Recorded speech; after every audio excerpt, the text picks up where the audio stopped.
Free audio post-production by alphonic.com.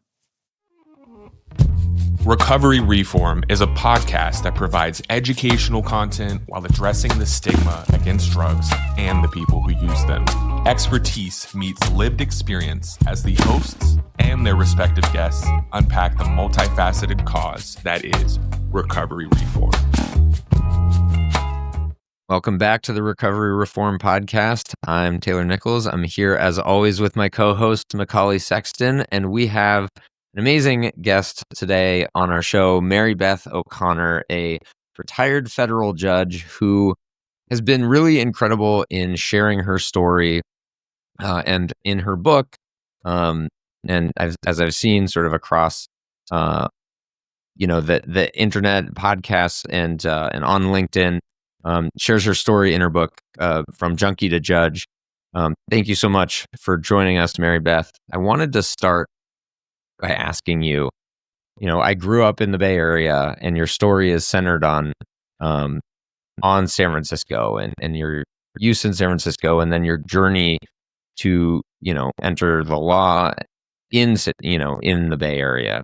And so a lot of that resonated with me. My own sort of journey in terms of my views on recovery and substance use really changed and started for me at San Francisco General. And so obviously that holds a special place for me in my heart. And I'm curious how you view San Francisco as a place in terms of approaches to harm reduction or sort of non-traditional, non sort of stigmatizing AA-based, sort of abstinence-only based recovery. Because we've long been sort of known in San Francisco for being a harm reduction city. Tell us a little bit about your journey and how you came to view that. Yeah, I mean, definitely, 12-step still dominates the Bay Area like everywhere else, but you're right. San Francisco was early in harm reduction. In fact, in my book, I talk about how in the late 80s and early 90s, I used the needle exchange in San Francisco. And because it wasn't legal yet, but because of HIV, they just they ignored it. Like there would be a van 2 days a week, one day one place and one day another, and we would all line up to do the needle exchange, and the police would just drive by. And so it was tolerated, although it wasn't yet legal. But it was because they were trying to reduce the transmission rate of HIV. They viewed that as the higher priority. And that attitude, I think, has generally progressed. I mean, like many places in the country, the needle exchange now, right? Syringe services. You don't have to do a one-to-one exchange of needles. It has a building. It's like an official, harm reduction facility, and offers also other resources like most syringe services programs do. Definitely San Francisco's, it's better, I think, on average than getting things like methadone or buprenorphine. In the past 2 or 3 years, there's been an increased push to try to get people on medication for opioid use disorder when they have contacts, like in the emergency room or otherwise. It's still not where it needs to be, but it's better than a lot of other jurisdictions. So it definitely is a harm reduction focused place. There are a lot of organizations that are focused on harm reduction. A lot of, for example, Narcan distribution, that kind of thing. So yeah, it's better. It's better than average. Is it where it would ideally be? No, but it's better than average. Did you find when you started using that was, because you mentioned that it was at least like tolerated because they had a more important mission of trying to reduce the spread of HIV, and obviously like the harm reduction, the existence of harm reduction doesn't come until HIV. It really, those sort of narratives come together. Yes, because that's when people started to understand that like we can and should be saving the lives of people who use drugs, which we can do by reducing the use of shared needles. And Maya Salovitz talks about this in her book Undoing Drugs, which has a bunch of excellent sort of anecdotes and tidbits about how that came to be, particularly in San Francisco.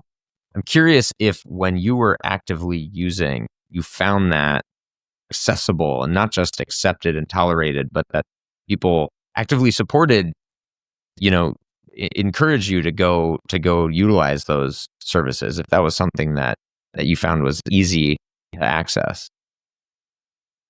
So, I started shooting drugs when I was 17 in New Jersey, and this was in 1978. So my shooting drugs preceded my access to harm reduction by probably 10 years. But I do remember how I found out about it. There was an article in the San Francisco Chronicle, and it mentioned the San Francisco Health Department was starting this program. And in the beginning, when you called, you sort of had to verbally convince them that you actually were an ongoing IV user, and they would give you a secret password so that you could call and find out what location they were going to be at. But then with time, it got looser and looser, and it was more sort of word of mouth, and people were finding out about it that way. So the harm reduction for my first 10 years was really the people that were using drugs doing their sort of own efforts to reduce harm, right? Like we knew even before HIV that sharing needles, you could get hepatitis C and other blood-borne diseases. And so everybody knew that if you could have your own syringes, that was better. Now, of course, if you were out or, we would share when necessary, but people did have the idea that not share syringes if possible. And so the needle exchange was really helpful. And one of the things I talk about in my book is, so when I got sober, I didn't have the extra burden and obstacle of dealing with HIV or Hep C or any of those other conditions, right? So it was advantageous to me personally, but it also meant that society wasn't paying for my medical expenses related to those conditions when I didn't have insurance. And so it's a win-win. And then the other aspect of it today is we have data, right? The data shows that, for example, people that participate in syringe services are 3 to 5 times as likely to go into treatment. They have a higher odds of finishing treatment. So to me, it's important to look at harm reduction as beneficial in and of itself, but also it does increase people's long-term willingness to enter treatment, which, I know a lot of society, they like that goal better than they like harm reduction as a goal. For sure. Yeah, that's a talking point that often will get people, otherwise unwilling people, to engage in and at least looking into harm reduction and often validating it if it's then leading to Yes. Abstinence and you often hear about this being a productive member of society, and that's appealing to most people when they're looking at this. And you touched on something that's really, really important. I think it's the culture of harm reduction, which preceded the more mainstream kind of implementation of it and understanding of it. And I think that you would find that within each kind of subculture and subgroup that you were in, and even throughout my career in using, they're really I didn't even know about naloxone at all, and I was a primary opioid user, and I really didn't know anything about it, but when it came to different protocols and different things, it was almost like this word of mouth thing, this grassroots thing, to where people were just talking about stuff, and then you would hear it from someone and they would pass it on, and then that was something that I experienced firsthand, and it's cool now to see that the younger generations are they're aware of risk reduction tools, harm reduction philosophy, even people go as far as to looking into the pillars of harm reduction. So I thought it was really important that you acknowledge that this stuff did exist prior to it being implemented systemically or somewhat implemented systemically. And I think it's super important that you acknowledge that, and I appreciate that. When you went through your experience of being somebody who was actively using, who then, as you mentioned, had a decade of use prior to being introduced to harm reduction, how did you then transition from actively using harm reduction, seeking recovery, to then enter the law and become a judge? Where did you see yourself sort of make this transition in terms of how you viewed harm reduction and recovery and all of that? And because you had experiences sort of early on in some of these alternative recovery spaces, the non AA based recovery communities. I'm curious what that looked like for you and how that shaped sort of your perception of recovery for you. Yeah. So on the how did I start recovery side? For me, I didn't actually get sober until I was 32. And again, I started shooting meth at 17 and I was using drugs at 12. So, it was a long haul. I had a couple better years in there, my first couple years of college, but that was, I was better and good aren't the same thing, right? It was a little better, but the last 10 years were pretty terrible. And so for me, by 32, I just was, it was like many of us, I was just worn down. I couldn't hold a job and I was having physical problems and I was just emotionally feeling trapped and stuck and hopeless. And so this is in 93 and I didn't have insurance and I didn't have cash. And so it took me a while to even find a treatment program that would take me. Then I was on a wait list, like so many of us, right? I was on a wait list. I had to call every Monday from between 9 and noon to keep my name moving up the list or I would drop to the bottom again. And, that can be challenging. But eventually I get in and it's a women's program in Oakland, not, because you're right, I live in the Bay Area. And in my mind, it's medical treatment, right? I'm going in for medical treatment. And when I got there, I found out on day one that they were adamantly and vehemently 12-step only, right? I mean, they the first day that I was there, they were doing they do like a step every day, a step study sort of hour every day. And they were doing step 3 about turning your will and your life over to the God of your understanding. And I raised, qualms about, well, I don't believe in a higher power and I'm really not interested in turning over my will and my life. And as I read more, I didn't like the powerless idea. I really didn't like to focus on defects. I raised a lot of concerns and they were just shutting me down. The usual language, right? Your best thinking got you here, to which I would always respond, I promise you, it wasn't my best thinking. They would said I was self-will, run amok. And they literally told me repeatedly, you're going to fail. You're going to fail. You have to do what we tell you or you're going to fail. And that was a big shock to me. Like I wasn't expecting it. And so, but I'm paying them. They're the experts in my mind. So I believed them at first. This is all there is. They said that's all there is. And so I tried to use the parts I could and just ignore the majority of the program. And so I read all the AA Big Book. I read the NA text and I found some ideas that I could modify to fit that powerless idea. I decided, well, I can agree I'm powerless to moderate, but it was never comfortable. And I was really afraid when they told me I was going to fail. But when I got home, and now it's January of 94, I started to think, is it really true that there's no other option? And for the younger listeners or viewers, I will say in 94, there was no Google. Okay. So I got in my car and I drove to the library. And it turned out that even in 1994, it wasn't true. And so I found Women for Sobriety first, which is the first modern secular peer support alternative to 12 steps. And then shortly after, I found Rational Recovery, which is Smart Recovery's parent organization. And I found Secular Organization for Sobriety, which is LifeRing Secular Recovery's parent. And so my first response was just great relief. Oh, okay. Other people have successfully recovered other ways, and these other ways are a better fit for me. And that was a great weight off my shoulder. So that's sort of how that process started for me. I really appreciate you sharing that because I think that's huge for people to understand. And even today, I have this conversation frequently with patients who are sort of being introduced to these ideas in recovery for the first time, and they're immediately introduced to 12 steps as the only way to do things. And in fact, there was a paper that just recently came out that showed equivalent outcomes to using Smart Recovery versus AA.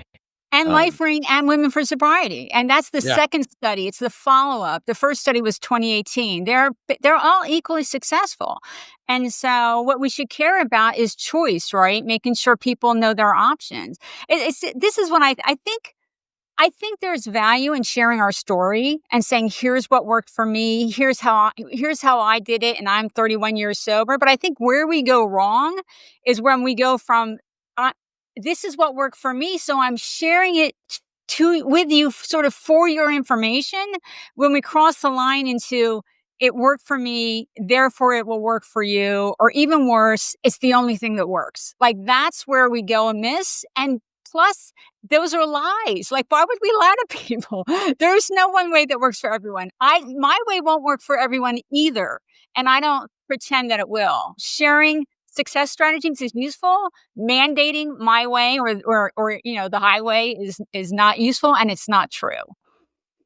Agreed, 100%. I think you touched on something really important, and it's the concept of contempt prior to investigation that is projected onto anyone who has any sort of critique or who actually sees things that go against their belief system or their core values. Mm-hmm. And I think that it's important for people to understand that they can advocate for themselves, even though often they are being presented something and are being told a lot of things that are scary. To be told that, you're going to basically be sentenced to jails, institutions, and death if you don't submit that's effective for some people and scaring them into submitting, And so I think it's really important for people to understand, and you spoke in the spirit of this, that although you may be going to quote unquote professionals and providers, that you still deserve your own autonomy, and you can say no to things that don't feel right, but that is like completely against kind of what we're told when it's like, again, you touched on it, our best thinking got us here and all of that, which is, that's disempowering.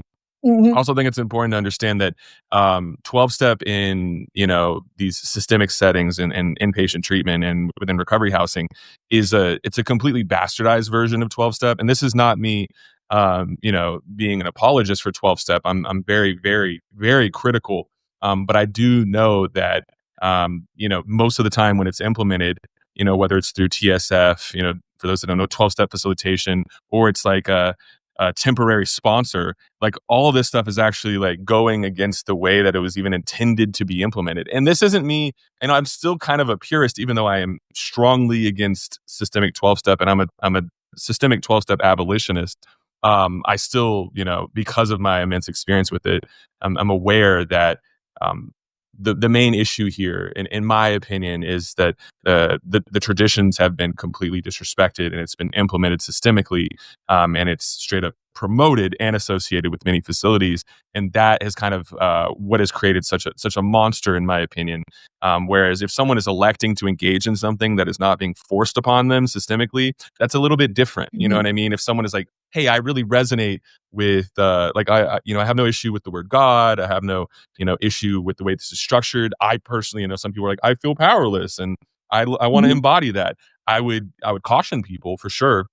But ultimately, I believe in radical autonomy. So that means that you can engage in whatever community you want. I think it's you really encompassed a lot of that when it came to it just reminded me of my feelings when I was presented this, and I was very kind of scared. I was very scared, and I ended up submitting to something that honestly, a bunch of red flags were popping up. You know what I mean? But it's designed to kind of get you to accept that.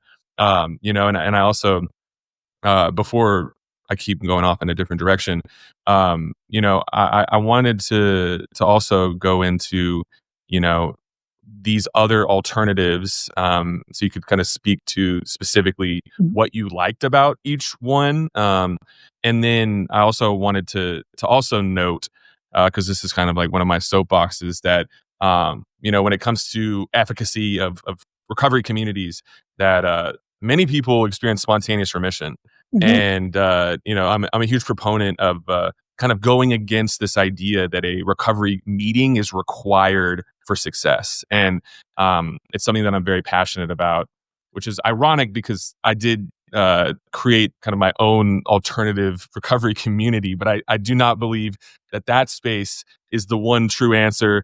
And in closing, I'll kind of touch back on my question, but I also just wanted to thank you for expanding on those things. But just again, to clarify, if you could go into the specific options and what about that was intriguing, or what gelled with you, what felt good about that, I'd love to hear a little bit more about that.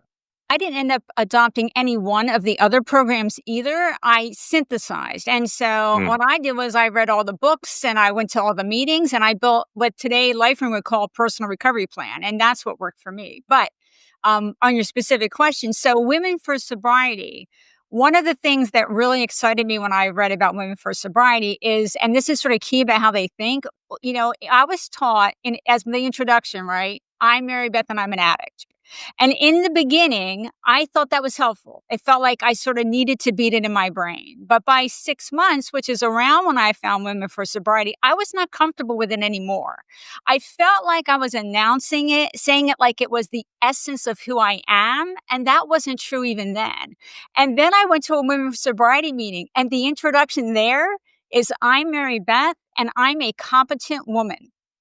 And that just gave me literally like the hairs of my arms stood up. Like that just felt so powerful to me. And that's really part of the key of how they view it. The goal of a member of Women for Sobriety is to become what they call a 4C woman: capable, caring, competent, and compassionate. That's the goal. And their goal is self-empowered recovery. They have these principles, but a lot of them are around dealing with your past, taking control of your life, that you can be in charge. And the meeting format generally is sort of a topic where there's a topic presented by the convener, the leader. I forget what the name of the leader is in WFS. And then there's sharing. And so for the programs, I say that because it's not just the philosophies that are different. Meeting formats vary from group to group, and people can, prefer one meeting format or another. But that whole self-empowerment, competent woman, I didn't feel competent yet. But I felt competent enough to make some decisions in my life. And the goal was to become increasingly competent, right? And so that was exciting. And I also mentioned the founder of Women for Sobriety. The reason she created it is because she said that 12 steps focus on sort of ego busting, focus. She said the women who come into recovery have already been beaten down, and what they need is to be built up. Like that was the whole basis for the program to be started. And then I also found Rational Recovery, which today is basically it's smart recovery. I think RR exists a little, just like SOS exists a little. But for me, part of what they talked about was that I actually could recover by being in charge of my recovery. The emphasis was on, my reinforcing that I was right to believe that I could take charge and guide myself into recovery. And I will emphasize, whenever I say that, I don't mean shut my ears and don't listen. I mean, sometimes there were good ideas even in 12-step meetings, right? But that I was the boss. And then LifeRing Secular Recovery, our focus is on a self-empowered individual plan. We call it a personal recovery plan. That your plan and my plan are probably not going to be the same. We're in different places when we come in. We have different beliefs, different things to work on. And so the group, the purpose of the meetings is to help our members build a strong, robust recovery plan for themselves. And that includes sharing. So like in a LifeRing meeting, we have crosstalk if you want it. So you can ask the group a question like, I've got this concern, or I'm struggling with this. Anybody have any ideas for me to think about, or any suggestions for me to consider? And the group is that's what we're there for, is to help offer support and offer our experience that may be useful to you. And so those are sort of some of the key parts of each that really attracted me. Yeah, no, that makes a lot of sense. I think you touched on something that's very important for some people, and that's labels and identity. And usually what it is that people are extremely vulnerable. And so they end up submitting to, the, hey, my name is blank and I'm an addict and alcoholic. And then once you start to, feel a little bit more stability and have some consistency in your life, that starts to feel wrong for so many people. But it's actually seen as that you cannot be accountable without doing that. And it's just so not true. You can be very brutally accountable without embodying that label. And I think it's really important that you touched on that, because especially now with just culture in general, and people being a little bit more mindful about language and the prominence of person first language, and just people trying to be more compassionate and understanding. I think that's an alignment with people to to really empower themselves from the jump. You can start doing that immediately. And I also, I think it's really, you're touching on such important aspects of this. And this one I can't really speak to except from an outsider perspective, and really just things that my mom has shared with me. But yeah, 12 step is not designed for women. It was specifically designed for a certain type of man. And I'm gonna not go too far into that because then I'm just gonna be like insulting. But like that, you touched on something so important. And when you look at the literature and you look at like the chapter to the wives specifically, it starts to get real scary. And I think that for many women that are in a vulnerable position, basically end up being indoctrinated into being kind of complicit in a lot of the societal issues that exist just in our culture as a whole, but then they're concentrated within these spaces. And I think it's really important when people empower themselves and leave these spaces instead of just submitting to them because they are dominant. And I think that's what ends up happening to a lot of people is they submit because they're told there's no other options. And then just by association and attendance, they end up kind of embodying some talking points and some belief systems that are kind of problematic, when it comes to, just people in general. And I think sometimes, for many, many people, they end up being indoctrinated into, what on TikTok people call grape culture instead of saying the R word. And ultimately that can be damaging for people who are survivors of that. So yeah, I really appreciate you just laying that out there so perfectly. And in closing, I want to give it to you, Taylor, because I'm hogging the mic here. But I really also appreciate in your statement before this, you're acknowledging the aspect of lived experience, and that it's great to. And I hate to backpedal so much, but it was just really important. I think that you acknowledge this. It's great to use this as a way to, share in an empowering way about what we have done. It's also great to relate to other people. I think that's like a tool for relating. But I do, I agree 100% that I don't think presenting that as a framework that's then going to translate to someone else it's just not an acknowledgement of people's unique trauma and their unique humanity in general. And so I really appreciate you saying that, because it's hard to actually break that because you're expected to base all of your advocacy off of that. And so if you don't do that, people are like, hey, what are you doing? You're supposed to be from a biased place, just sharing what you did and then trying to present this as some sort of formula for everyone else. And it's like, no, I don't want to do that. So I resonated with that a lot. And so just again, I appreciate you touching on that. Well, I just want to say two quick things in response. One is that I will say, like at a LifeRing meeting, because we do have the crosstalk, if somebody starts to say something like you must or you should language, the community will step in and be like a reminder, like this is such a key part of our program. No, as a reminder, what worked for you might not work for them. It's just about sharing, right? And then the other thing I'll mention on the 12 step and women, I will say that in my experience, the women's meetings in 12 steps are much more supportive of women, and women tend to talk about things in those meetings that they would not talk about in a group. But there is a problem for a lot of women with 12 steps in that it's not trauma informed. Like I've heard women say that they were literally asked what their part was in getting beaten by their boyfriend or in getting sexually assaulted and things like that. The role of the sponsor can sometimes be applied more broadly than the skill set, right? That they don't have the skills they need. And I'll also mention, I'm also on the board for She Recovers Foundation, and She Recovers was created because of the frequency in women in sobriety that have trauma histories or other mental health disorders or behavioral disorders. So, and She Recovers is for everything, recovery from everything, not just substances, because there is usually an interplay in the development of the problem, like between trauma and addiction. But there's an interplay in the recovery.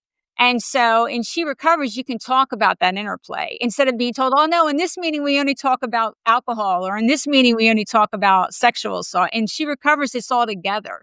Like one of the members might post on a private Facebook page that they're doing well with their alcohol, but they're struggling with their anxiety or, something along those lines because there was an interplay. But it was because they didn't see a space that allowed the women to address everything that they needed to heal from. And that's why She Recovers was created. And that's so important, as there's so much overlap and they're so intrinsically intertwined. I mean, you really can't entirely separate them out ever. And so it's challenging to think about how one might be able to be discussed without even ever addressing the other one, right? And to the point about I wanted to bring up that, Macaulay, the lived experience fallacy, right? That is leveraged as sort of what you were discussing about lived experience being a dictum of like how other people need to go about their recovery, or Mary Beth, like you were saying, in terms of sponsors, sort of being underskilled in potentially, at least in their role that they play. That is potentially a weaponization of that lived experience fallacy of like, this is what worked for me and therefore this is the way you must do it. And I appreciate you sharing about the idea of an individualized sort of recovery plan, and specifically being designed to interrupt the idea that like, oh, you're sharing something that doesn't have to be the way anybody else addresses their recovery. I think that's really, I think that's part of that empowerment narrative. Like, it is empowering to know that you are in a space that is dedicated to the idea that you don't have to follow anybody's specific rules or plan, or that if you don't do this, you're not going to recover. But that, in fact, the opposite, like, you should find the things that work for you. And I appreciate that a lot, because I think people knowing that exists in and of itself is going to be helpful. Just like you said about going to the library and finding out that alternatives existed, just being a huge weight off your shoulders. I think it's really, whenever I share with people who don't already know that there are other pathways, there are other mutual support, meetings and recovery groups that they didn't know about. They're like, oh man, this is so great. I only knew about AA and it never worked for me, or whatever. Which is again why we have these conversations to begin with, and how Macaulay and I started talking at all, because it is so important, and it's so important that you share, and that your success in this, as much as we're going back to Macaulay, what you said about like, well, being a productive member of society, that narrative is sort of leveraged to bring harm reduction into the fold, as a policy that's worth pursuing, rather than just this simple idea that like people deserve to be respected, their lives deserve to be respected, and harm reduced to support them. In Mary Beth, in your sort of experience of this, as you've gone through your own recovery journey and then became successful within the law and became a judge, how have you seen that narrative change of like how we should be approaching people who use substances? Or have you seen the policies change for better or worse from where you're sitting? Well, I mean, in my 31 years, I will say that definitely the idea of individualized assessments and multiple pathways is more broadly known than it used to be. On the other hand, there's still way too many recovery houses that are, adamantly 12-step only, which to me is a form of malpractice, right? I mean, if you're pretending to be an expert in the field, you really have to know about the other approaches and share that information. Like, to me, that's just a fundamental. But it is better. And I will say, I know a lot more 12-step people today who are also open to multiple pathways and maybe have even done them themselves, right? I mean, like in She Recovers, about 30% of our members also are 12-step people. And so there's more acceptance. But on the other hand, it's still an issue. Like, I had an opinion piece in the Wall Street Journal where I talked about that I got sober without God. And the vehemence of the comments from the 12-steppers was sort of shocking, right? They were mad that I even suggested that there was an option. Now, again, this is I think at this point, it's sort of like this core, maybe 25% group of 12 steps that are like this. And the rest of them are more open-minded in my personal experience. So it's better. And certainly the policymakers like SAMHSA, and others emphasize the need for an individualized assessment. The other thing that's changed in my 31 years that's really important is the understanding that we need to treat trauma and other co-occurring mental health disorders from the beginning. When I got into rehab, they told us, we're not even going to assess you for any other mental health disorder until you have 6 months sober. And at the time, I thought that didn't sound like the best idea to me. But when I got home from rehab, I searched for and found a therapist with trauma expertise because I knew my broad and vast and varied violence history was underneath my drug addiction. I always knew that it was underneath it. And so if I wouldn't have gotten the help on the trauma side, which to my surprise, she diagnosed me with PTSD and she was right. And it showed up as very severe anxiety. But if I wouldn't have addressed that, I don't think I could have stayed sober. But even if I could have, I wouldn't have been able to be happy or productive. Like that healing needed to happen. That's why the subtitle to my memoir is One Woman's Triumph Over Trauma and Addiction, right? Because to be here, I had to do both. And that's just true for a very high percentage of us entering recovery. And it's better understood now. The connection between mental health and addiction, the connection between trauma and substance use disorders, and the need to treat people for both from the beginning. Like I will say, one of the things I still get frustrated with is sometimes family members will tell me, oh, my son, he tried everything. He was in rehab 8 times. And then when I probe, what I find is he was never evaluated for his depression or treated for his anxiety or anything else. And then, and he was offered the same substance recovery program, the same thing 8 times. Like nobody ever thought about, well, it didn't work the last 6 times. Maybe we ought to do something different this time. So that still happens. And that really aggravates me because people feel like they're failing when really they weren't given the opportunity to have the best chance of success. 100%. I often talk about how, people who are labeled as treatment resistant or as chronic relapsers have just been offered something that's not effective for them over and over again, and I think there's a certain level, there's a lot of accountability that's lacking when it comes to providers and specifically people who are, creating these treatment centers, whether they're owners or, whether they're, on the board and they have a huge, say in what's implemented. And, it's interesting because, when you look at, again, some of these larger, these really important concepts within traditional recovery, like 12-step, there's so much emphasis on accountability and personal responsibility, often to a fault where you're victim blaming people. But then when we're like, hey, looking at the quote unquote treatment being provided, there's almost never any accountability when it comes to something being ineffective for someone. And I think, you also kind of spoke to, what I interpret in what you're saying as well is, it reminded me of how, we're basically like bypassing all of these legitimate things like trauma and, family history. And again, not rooted in this idea of a family disease so much, but more so in like, what kind of trauma has been going on in your family? What's been going on when it comes to that. And instead of addressing that, because we have a very supernatural, superstitious approach, and we're associating this with God and a higher power, that ends up actually bypassing all of these really important things that should be addressed initially.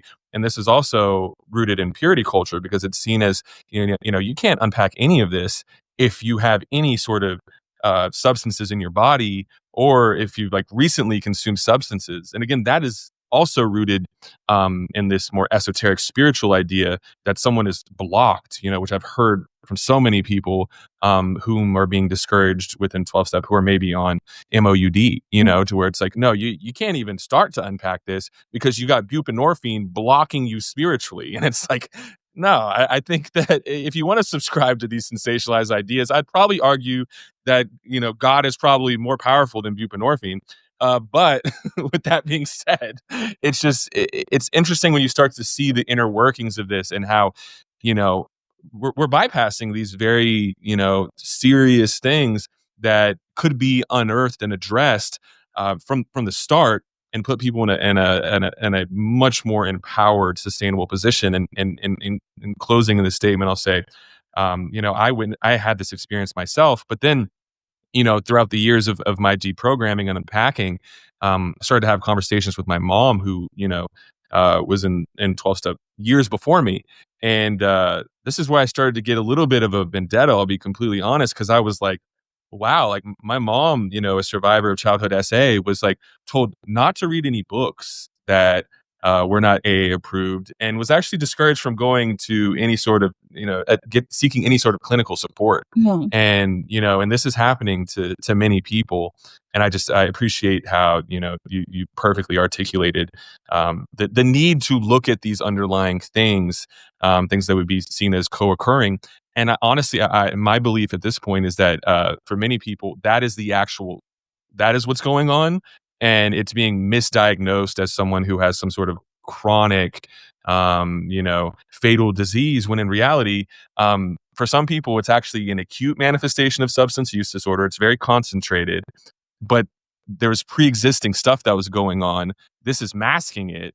And then now it's completely misdirected into hyper focusing on the consumption of substances, when we could actually look at these underlying things, and someone will cease to engage in substances in a way that's problematic. And some people will actually start engaging in a different way, and change their association with substances, which is a possibility for some people if they even want that. A lot of people don't, because you're just kind of traumatized based on the experiences you've had with substances. But yeah, just again, thank you so much. And I wanted to reiterate the importance of seeking clinical support, and it does not need to be from someone who is one addict helping another. It doesn't have to be that. It can be someone who is competent clinically, And I think that's another aspect of lived experience, is that there's this idea that you can't get help from someone unless they, have that direct lived experience.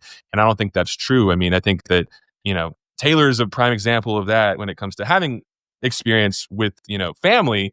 But would I refer anyone, or, say, hey, check out, Dr. Taylor? 100% more so than people who have tons of lived experience, because, not everyone is going to do the work to actually unpack, the stuff that we kind of learn culturally and systemically. So, that's my piece, and I'll stop talking now. Well, I will say, sort of related to that, what it also makes me think about is the focus on defects in 12 steps. It's like, I didn't think that I was having problems with drugs because of my defects. It didn't mean I didn't have defects. I had a lot of defects.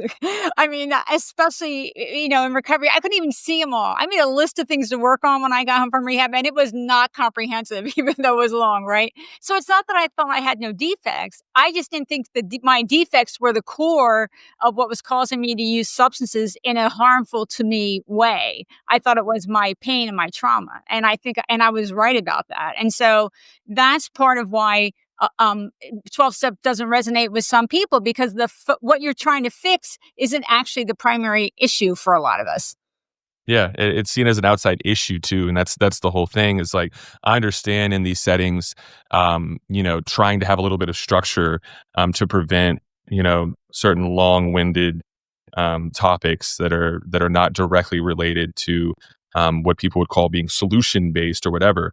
But I do think that inadvertently and unintentionally actually ends up bypassing those things into where people have to try to find somewhere else to talk about it. And a lot of people, maybe they are they have medical trauma, or they have not the best experiences with clinical support, and so then they kind of feel like they don't really have a place to discuss these things.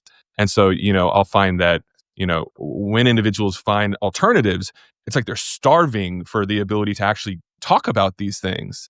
And it's something that I think is so important for each individual to actually be able to speak candidly and openly about absolutely anything.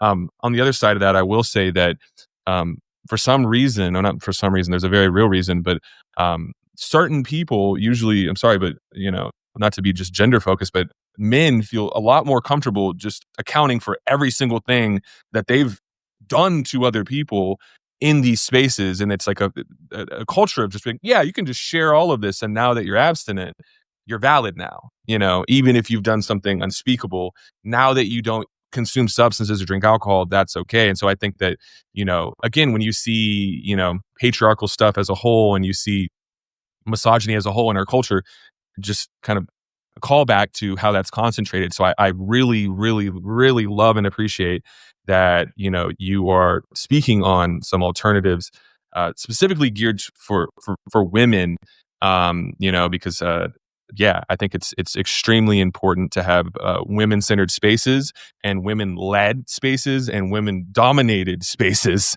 when it comes to recovery.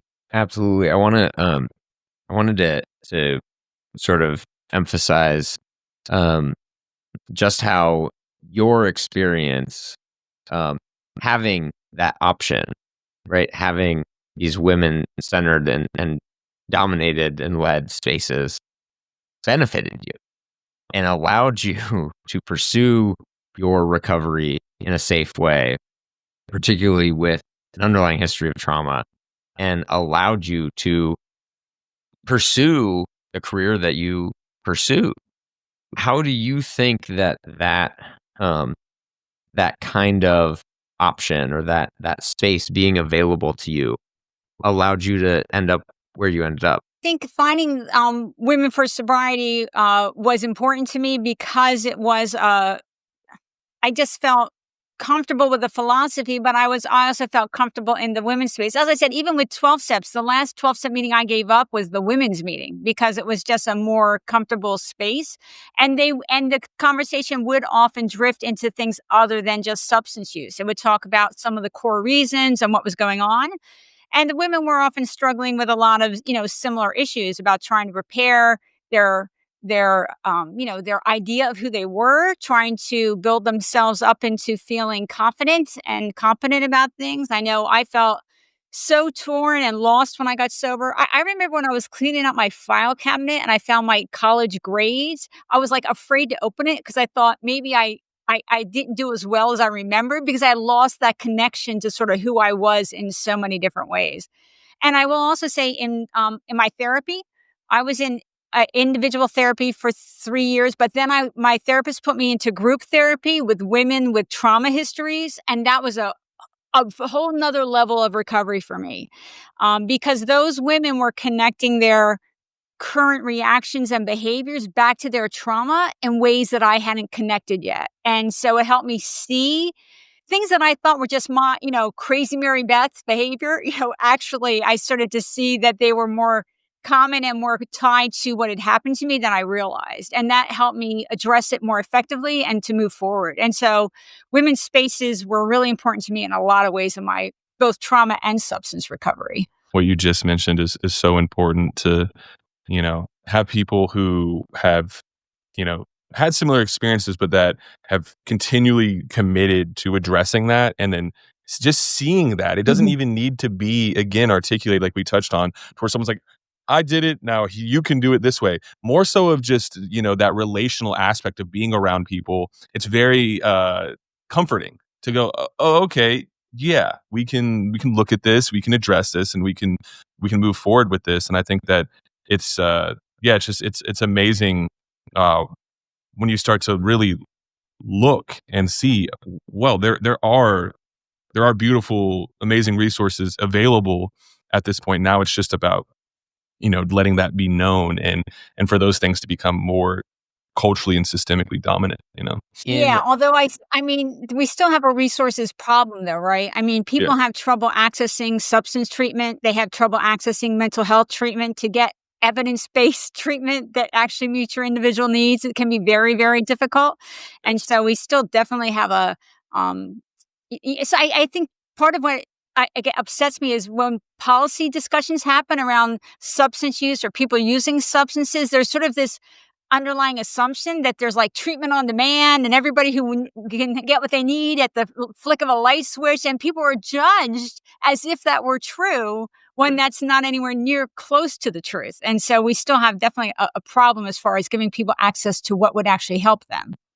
100%. Agreed. Yeah, I think that I often tell people just from my lived experience that I would have never stepped foot in any sort of treatment setting if it wasn't for like a very unique circumstance and who my mom was in a relationship with at the time, and that is why I ended up going to treatment. But it would not have been something that could have happened just financially. And even, there's this idea that kind of everyone has insurance too. It's like I always hear that from people. It's like, well, there's treatment centers that take insurance, and it's like, look, many people have no insurance, never have had insurance, and probably never will have insurance, even if there are forms that are somewhat more accessible. When we're dealing with any of these structures that are seen as an authority, or even things that are technically like providers or services, there's a lot of people culturally that have weird associations with those things, and there's very high barriers. So even with access to treatment, the barriers and the social stigma and like the systemic stigma will often make these things seem inaccessible. And then also the identity tied to seeking treatment is something I view it as almost like a life sentence that a lot of people don't want, and they know that the second that even people who have, insurance, or they have all the money in the world, they don't want to then be associated with the label that comes with seeking that treatment. And so that's one of the issues as well, is like, yeah, we could have plentiful, abundant resources that are available to everyone. But if our culture is so stigmatized that people don't want to be associated with that treatment, then no one's ever going to utilize it. So I think I 100% agree with you. And, I wanted to add that aspect, because, and even professionally, there's so many implications, when it comes to having that, or people don't want that, record on their insurance, for people who, they don't want to take buprenorphine, or they don't want to, they don't want any record of this because of the stigma associated with, with that. And I think that's something that, instead of acknowledging that and validating people's feelings, it's like, no, you're just not willing enough. It's like, what are you doing? You're not willing enough. You need to just submit to this. And it's like, no, there are very real implications. And again, not just systemically and not just professionally, and not just, in culture as a whole, but within your family too. Mm-hmm. And so you grow up with that, if you grow up with that stigma, that can be real. And it's not just from families that are untouched by this, because most aren't, but, let's be real. But you also will find that with families that are very, very well versed in one size fits all approaches, is that, people grow up with the stigma and being told that, they're basically guaranteed to develop a substance use disorder. And that doesn't then mean that they're, oh yeah, I'm super excited about seeking treatment. No, they're like, no, this is solidifying it. This is really putting it, pen to paper, and now it is real, and so I appreciate you acknowledging that, because yes, it's you always hear this rhetoric that's just like, just go to treatment, and it's like, no, it's not that simple. To that point, Mary Beth, as the last question, I want to throw your way is, if there was one, from a policy level, if there was one thing that you could change to improve the current situation, whether it's in terms of making treatment more accessible, or changing policy for people who use drugs, what would that be, and how would you approach that? I would decriminalize all personal use. I think that's a step that we should be taking, and for multiple reasons, right? I mean, one reason is that there's such a contradiction, because the government categorizes substance use disorder as a medical condition. They either say it's a disease or a disorder, right? And so if it's a disease, then why is it criminalized? Like that's a contradiction. And if somebody doesn't have a son and they're using drugs, why do I care? I don't care. But also, it's very expensive approach to criminalize, because like we could treat 3 to 6 people depending on, the specific systems for the price of incarcerating one. So again, to try to like appeal to the general public. If you just care about how your tax dollars are being used, this is a very ineffective way of using your tax dollars. But on top of that, there's also a vast racial disparity in the way we enforce our drug laws. And so that undermines any potential credibility. And there's such big consequences to it. We could take those incarceration dollars, those police dollars, and reallocate them to more robust harm reduction, more robust, not just 28-day treatment on demand if we ever even had that, but actually however long you need and whatever form you need. But in addition, supports for physical ailments and, job opportunity supports and housing supports and everything else. We could take those dollars, and there's a lot of things you could do with the amount of money we spend on criminalizing drugs. So if I would change one thing, it would be that one thing, but that one thing has a lot of implications that would have a lot of positive ripple effects. I appreciate that answer, and I appreciate you sharing and your perspective and you spending your time with us. Where can people find you? Where can they find your book? All of that. Yeah. So again, my memoir is From Junkie to Judge, One Woman's Triumph Over Trauma and Addiction. And it's on Amazon and all the usual sites, and your bookstores either have it or can get it. My website is junkietoJudge.com. My opinion pieces like the Wall Street Journal and the Los Angeles Times, those are there. Other events I'm speaking at, but also people can message me through my website. And so if questions or opportunities, I answer all messages. And then I'm on X. I'm at MaryBethO_, and I'm on Blue Sky, Mary Beth O'Connor, and LinkedIn. And I will say that my social media is very narrowly focused. The only thing I post about is substance use, trauma, mental health, and recovery from all that. And so I'll post the new studies that come out, articles like Maya Salovitz and others, and my recovery thoughts, and that's it. And I don't argue with people on Twitter. I'm just trying to share information that I think is useful for people to know. So if you're interested in those topics, please do follow me. I highly suggest following. Helps me stay up to date too. And I appreciate you sharing. And I appreciate you being, I've listened to a lot of your podcast interviews and such, and I appreciate your perspective every time I get to hear you talk. So thank you so much for coming and joining us. And we will see you all next time. Views and opinions discussed on this podcast are personal and do not reflect the views or opinions of our employers. Although medical and clinical topics may be discussed in this podcast, the information provided is not medical nor clinical advice. Thank you for watching and/or listening. Free audio post-production by alphonic.com.